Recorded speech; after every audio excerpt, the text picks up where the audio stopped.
Bedtime is supposed to be a happy event for a tired child. For me, it was terrifying. While some children might complain about being put to bed before they have finished watching a film or playing their favorite video game, when I was a child, nighttime was something to truly fear.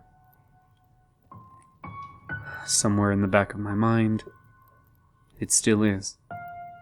As someone who is trained in the sciences, I cannot prove that what happened to me was objectively real, but I can swear that what I experienced was genuine horror, a fear which in my life, I'm glad to say, has never been equaled.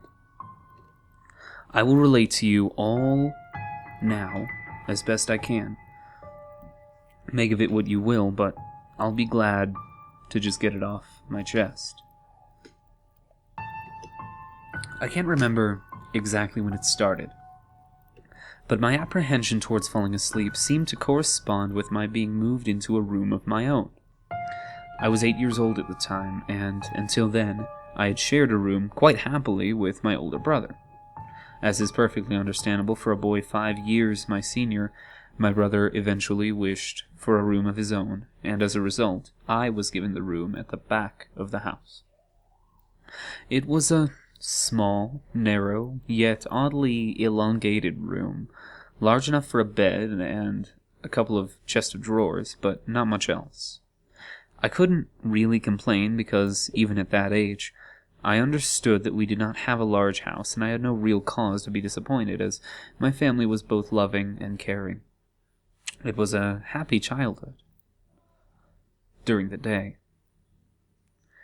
A solitary window looked out onto our back garden, nothing out of the ordinary, but even during the day, the light which crept into the room seemed almost hesitant. As my brother was given a new bed, I was given the bunk beds which we used to share.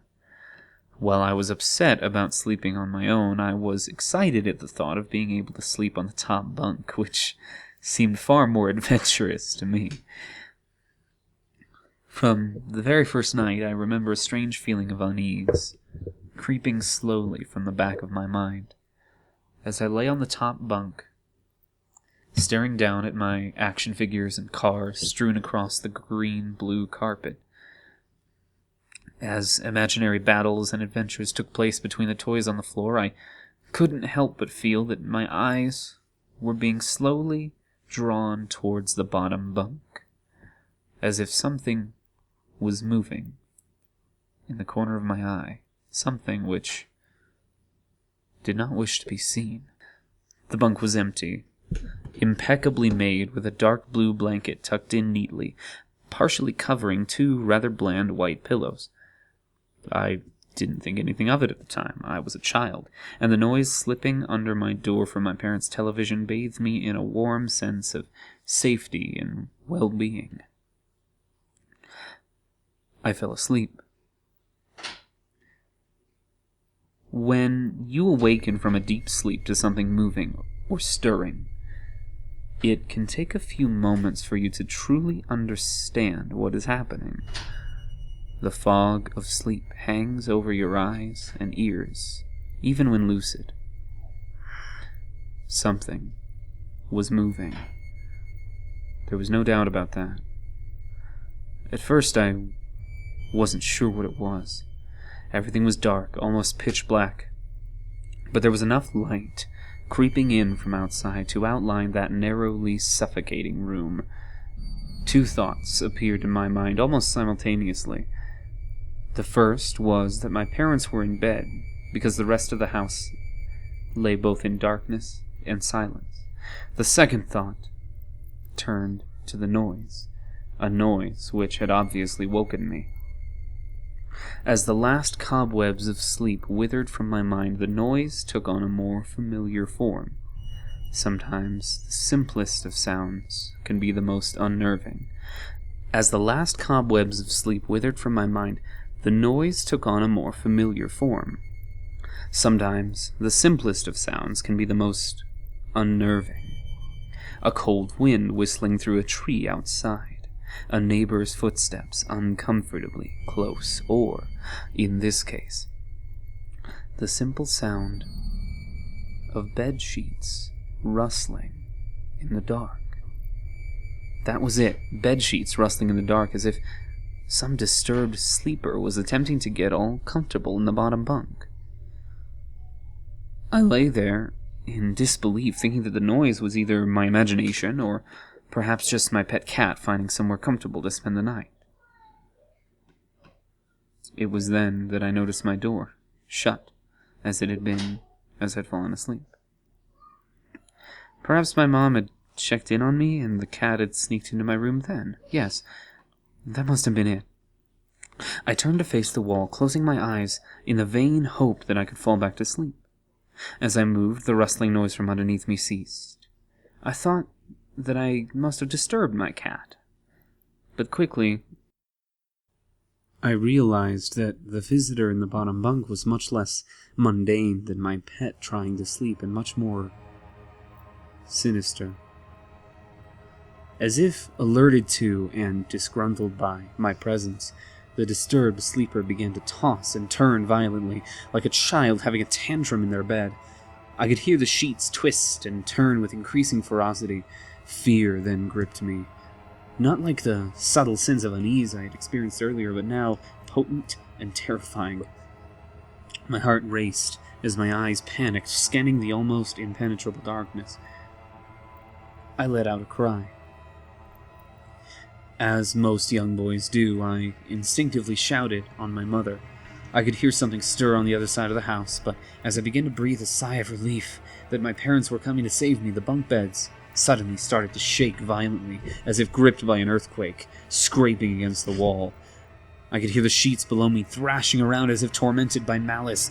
I did not want to jump down to safety, as I feared the thing on the bottom bunk would reach out and grab me, pulling me into the darkness. So I stayed there, white knuckles clenching my own blanket like a shroud of protection.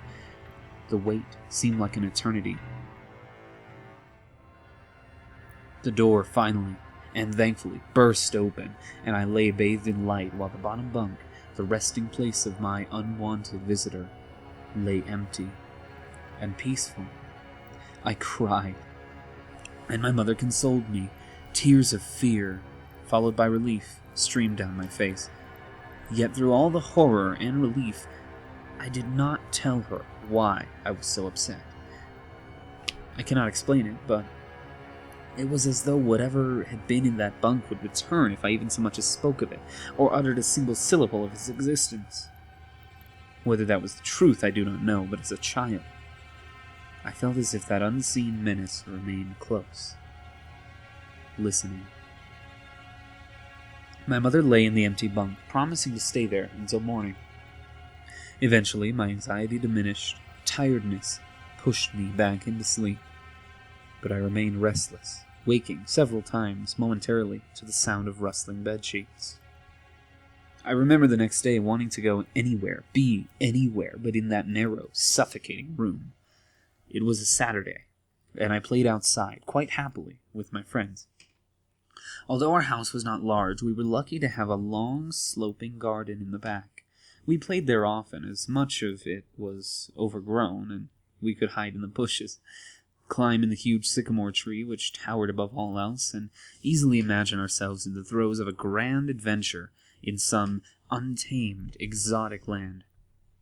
As fun as it all was, occasionally my eye would turn to that small window, ordinary, slight, and innocuous, but for me, that thin boundary was a looking-glass into a strange, cold pocket of dread. Outside, the lush green surroundings of our garden, filled with the smiling faces of my friends, could not extinguish the creeping feeling clawing its way up my spine, each hair standing on end. The feeling of something in that room, watching me play, waiting for the night when I would be alone, eagerly filled with hate. It may sound strange to you, but by the time my parents ushered me back into that room for the night, I said nothing. I didn't protest. I didn't even make an excuse as to why I couldn't sleep there. I simply and sullenly walked into that room, climbed the few steps into the top bunk, and then waited. As an adult, I would be telling everyone about my experience, but even at that age, I felt almost silly to be talking about something which I really had no evidence for. I would be lying, however, if I said this was my primary reason. I still felt that this thing would be enraged if I so much as spoke of it. It's funny how certain words can remain hidden from your mind, no matter how blatant or obvious they are. One word came to me that second night, lying there in the darkness, alone, frightened, aware of a rotten change in the atmosphere, a thickening of the air as if something had displaced it. As I heard the first casual twists of the bedsheets below, the first anxious increase of my heartbeat at the realization that something was once again in the bottom bunk, that word, a word which had been sent into exile, filtered up through my consciousness, breaking free of all repression, gasping for air, screaming, etching and carving itself into my mind. Ghost. As this thought came to me, I noticed that my unwelcome visitor had ceased moving. The bedsheets lay calm and dormant, but they had been replaced by something far more hideous. A slow, rhythmic, rasping breath heaved and escaped from the thing below. I could imagine its chest rising and falling with each sordid, wheezing, and garbled breath. I shuddered and hoped, beyond all hope, that it would leave without occurrence. The house lay, as it had the previous night, in a thick blanket of darkness. Silence prevailed, all but for the perverted breath of my as yet unseen bunkmate. I lay there terrified. I just wanted the thing to go, to leave me alone. What did it want? Then something unmistakably chilling transpired. It moved. It moved in a way different from before. When it threw itself around in the bottom bunk, it seemed unrestrained, without purpose, almost animalistic. This movement, however, was driven by awareness, with purpose, with a goal in mind. For that thing lying there in the darkness, that thing which seemed intent on terrorizing a young boy, calmly and nonchalantly sat up. Its labored breathing had become louder, as now only the mattress and a few flimsy wooden slats separated my body from the unearthly breath below.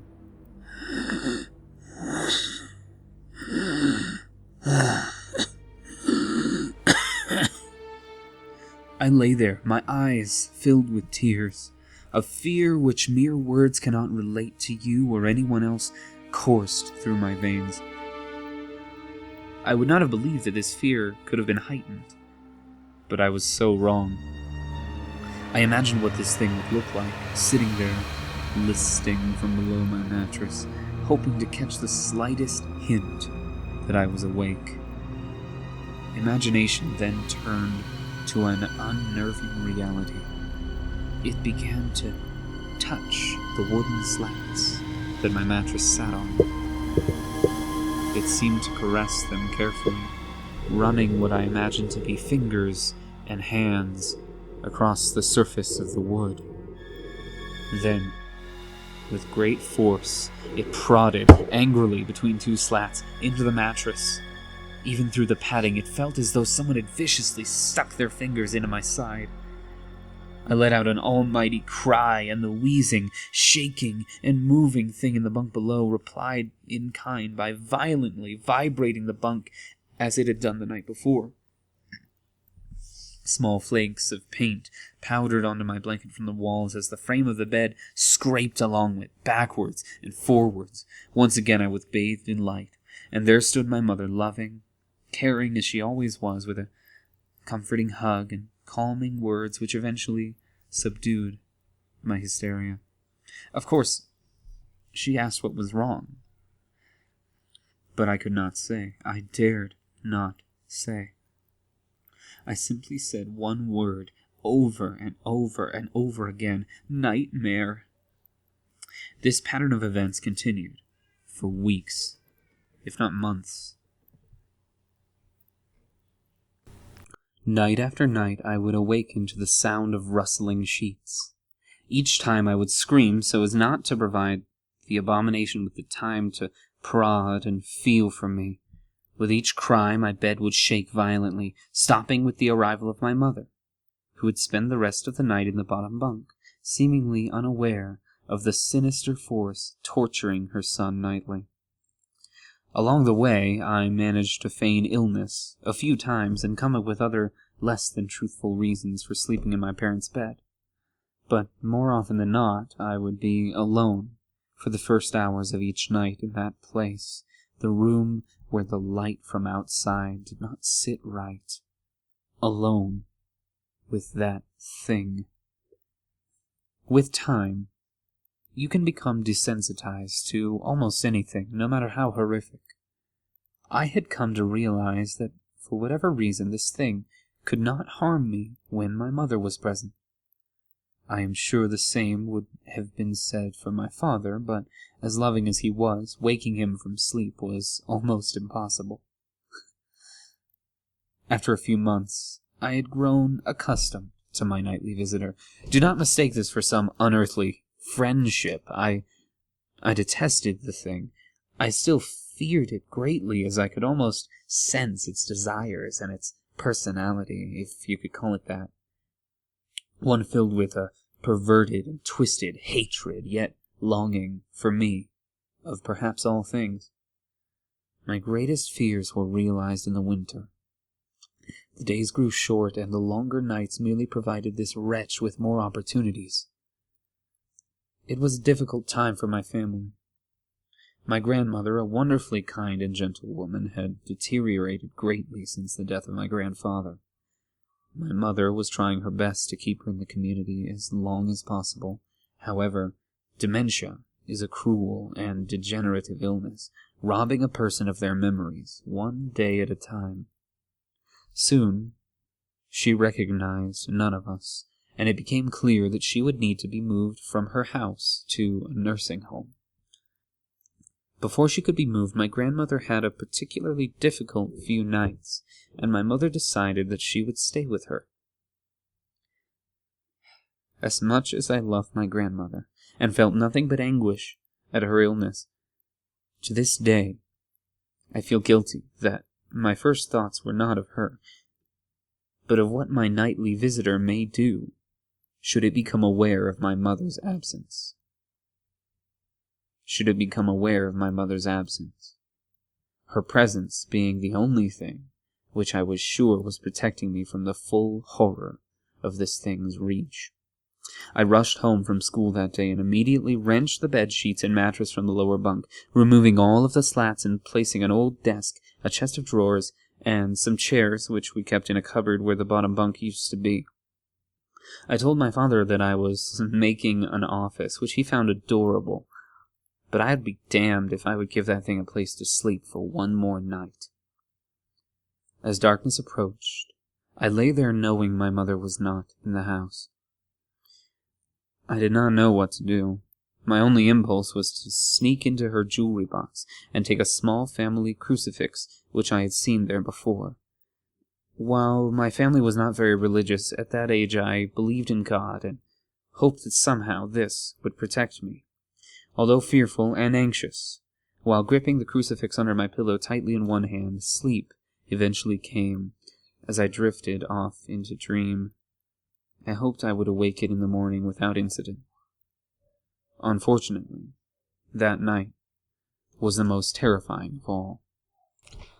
I woke gradually. The room was once again dark.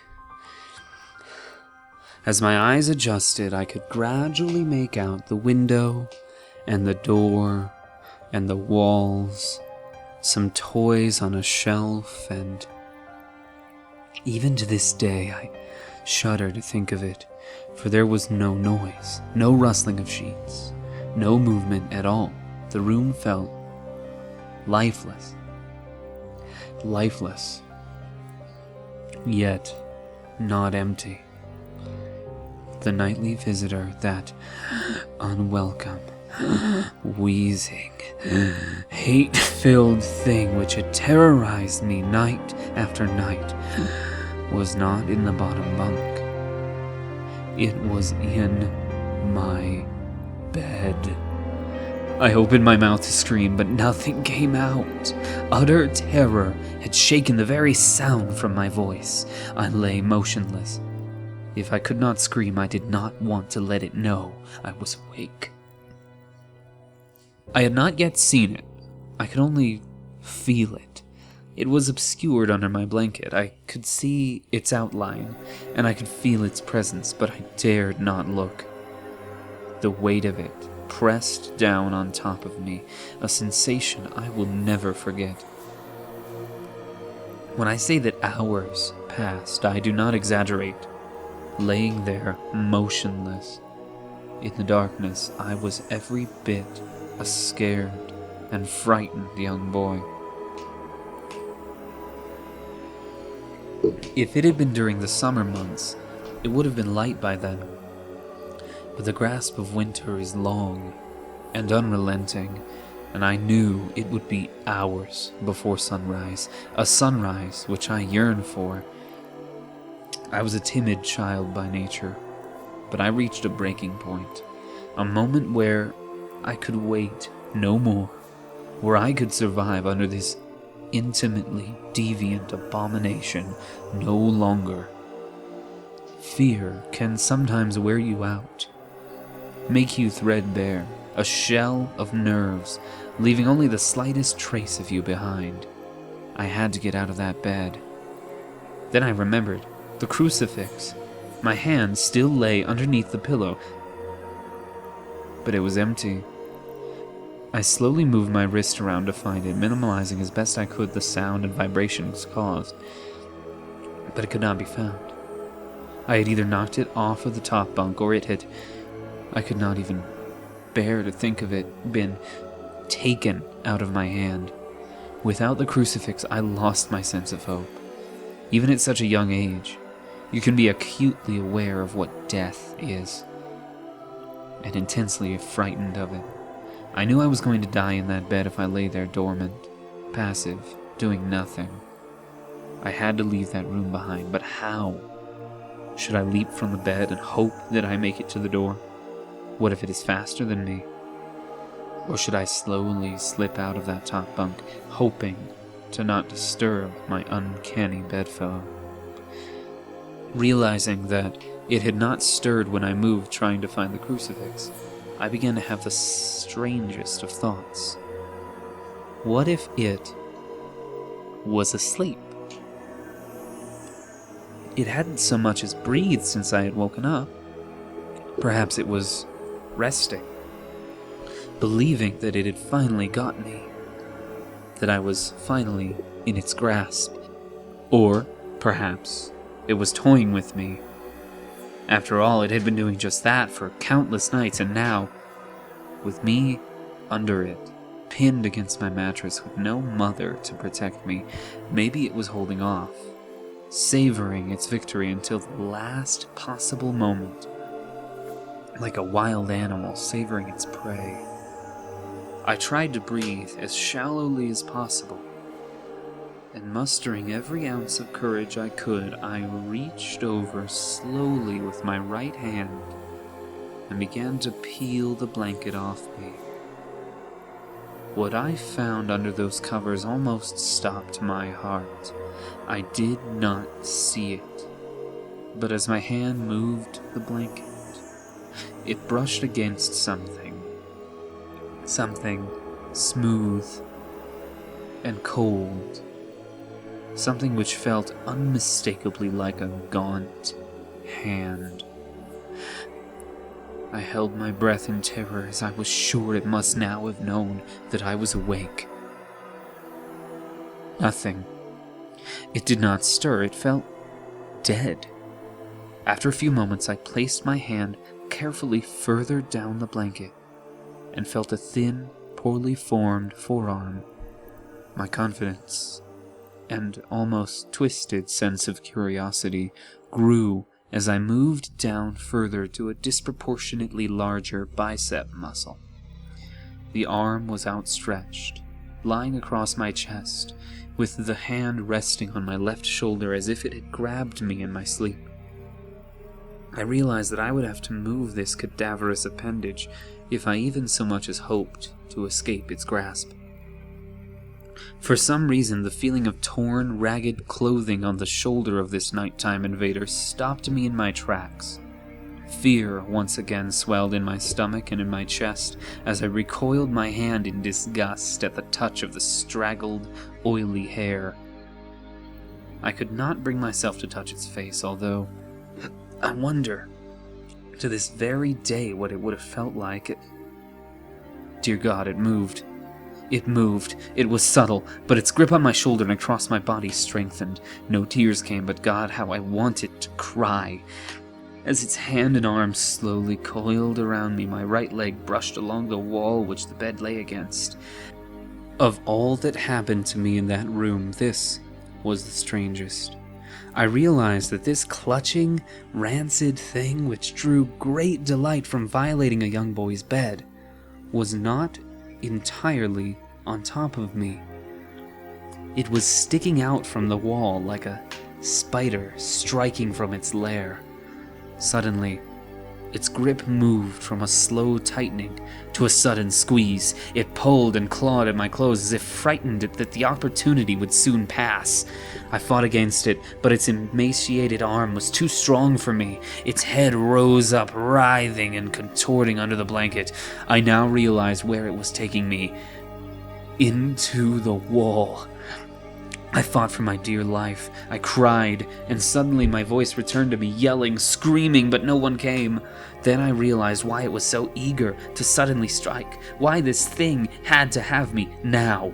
Through my window, that window which seemed to represent so much malice from outside, streaked hope, the first rays of sunshine.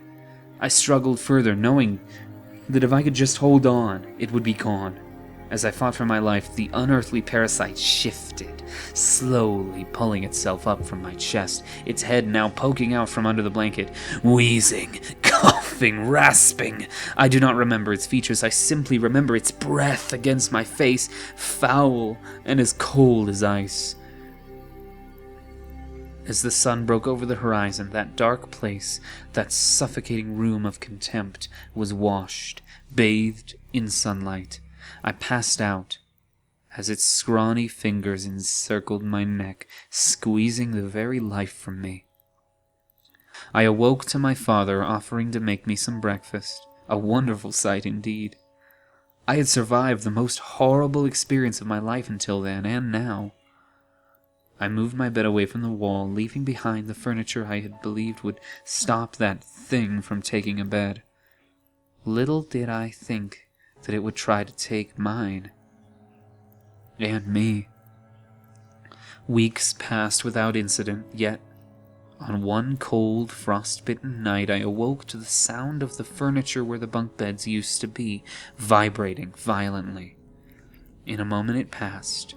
I lay there sure I could hear a distant wheezing coming from deep within the wall, finally fading into the distance.